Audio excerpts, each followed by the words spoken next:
All right, before we get out of here, let's help Robert Saleh, like you said. What are the keys for the 49ers defense against the Rams offense? Like you just mentioned, you can't blitz Matthew Stafford. That's the one thing about which is a concern. And, I tell you what. Because how else are they going to generate pressure? See, the only other concept that he may utilize is a fire zone scheme. And hopefully he's learned from what he tried a couple of weeks ago when the fire zone, had holes like Swiss cheese in it.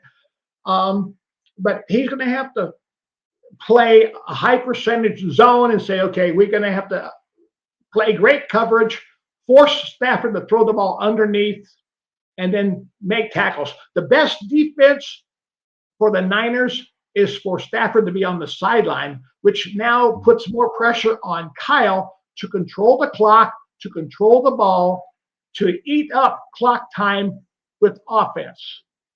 That's the number one aspect of the game that can help Saleh and the defense the most, is not to be on the field. And that's up to Kyle to make sure that that doesn't happen, because he has to come up with some drives that are going to eat the clock. Where are the 12 and 14 play drives? I have an 18 play drive.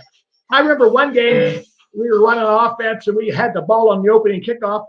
We ran through the whole first quarter and into the second quarter with 18 snaps on offense. That'd be great.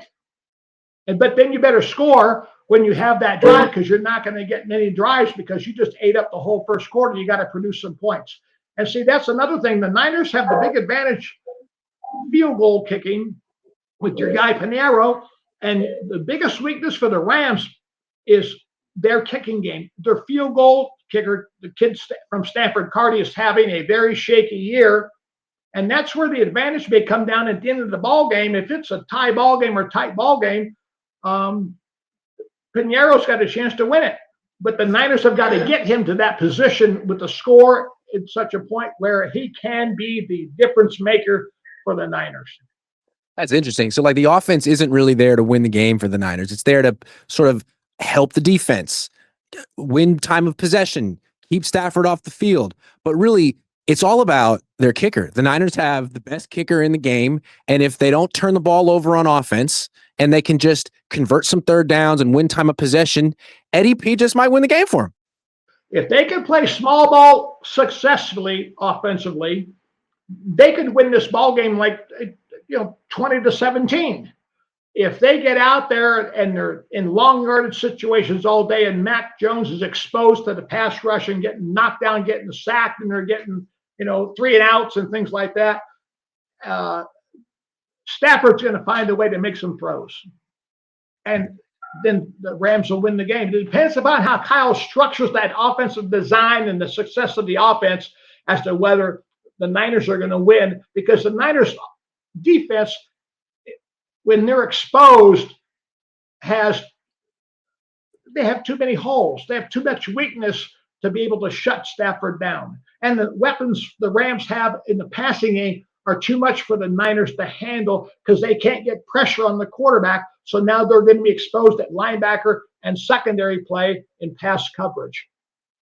Yeah, it seems like the best the Niners defense can do is sort of like a bend but don't break situation, but Stafford could really light them up. What is your prediction? How do you think this game's going to go?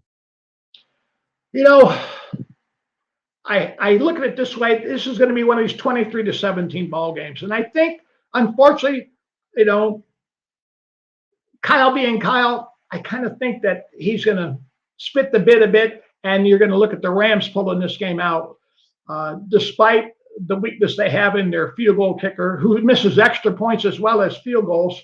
And if Kyle would change his whole mindset and go out there and realize that the offense can control the game to the point to limit the number of snaps that Stafford gets, then now the Niners have a chance to win the game. You got to keep Stafford off the field. I can't get into a shooting match because I don't have the guns at wide receiver vertically to be able to win for the Niners with the big play. It's not there. Whereas the Rams have the big play element automatically. They've got this other kid with, is it Atwell?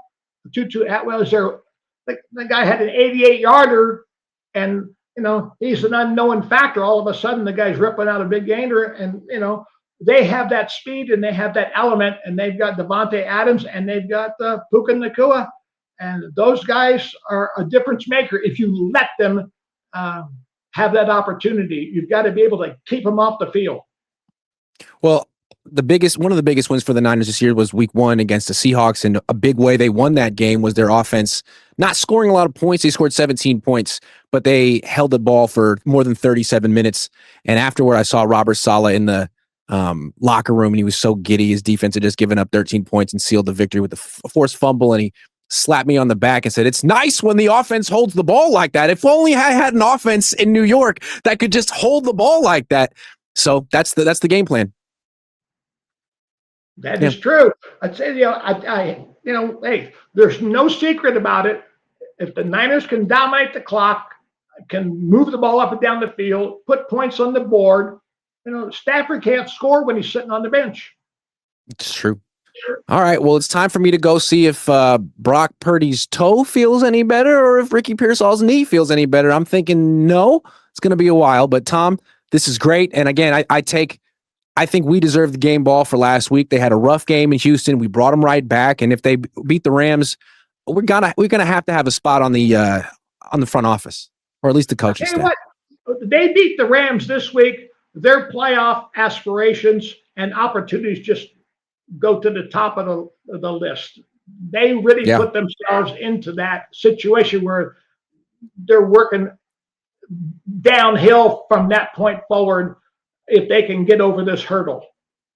And if they lose, maybe they'll regret doing nothing at the trade deadline. We'll see. Tom, thank you very much. See you next week. You're welcome, Grant. Enjoy your trip to Santa Clara. See you guys.